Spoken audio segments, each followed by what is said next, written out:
Okay, Lindsay, so what I want to do is just talk to you a little bit more about the pain that you've been experiencing for the past few years. And so I see that on your MRI, you did show that you had some mild disc degeneration.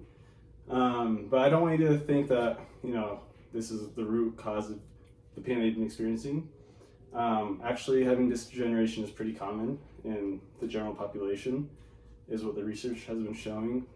Additionally, given that you've had this pain for so long, if this was more of an acute type of injury, usually we'd see that your body would have healed by now. But given that the pain has been lasting this long, it's possible that something else may be at play here. So what I want to do is just kind of sit down and talk to you about kind of what pain is and give you a better understanding of what might be going on in your body. And I think that'll actually really help you move forward with what you're experiencing.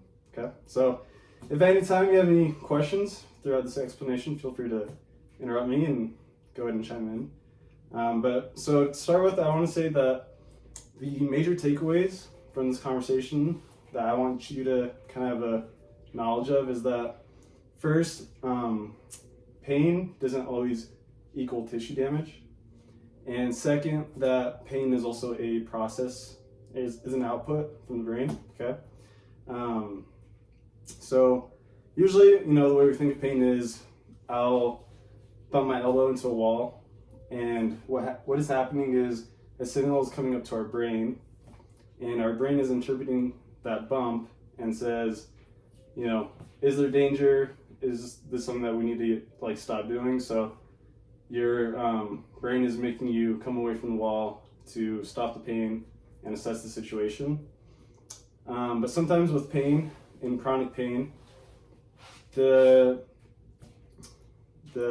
danger isn't actually present, but we're still getting those signals fed to the brain, and the brain is still interpreting that as pain. Does that make sense?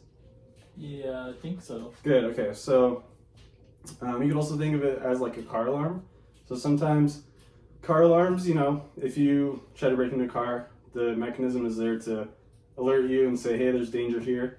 But sometimes if the car alarm is too sensitive, even just brushing by the car will set off the car.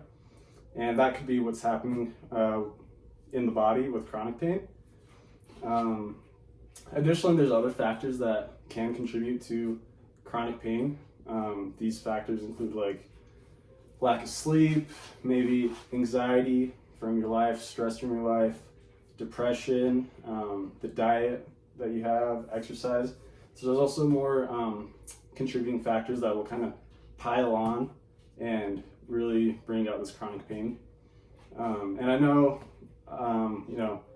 you are experiencing some stressors in your life with, your home situation and financially and everything. Is this something that you currently are getting help with, or is that something that you would like to get help with? No, I always thought that, just no. Okay. So, by kind of working on these different contributing factors, it's very helpful in reducing the chronic pain,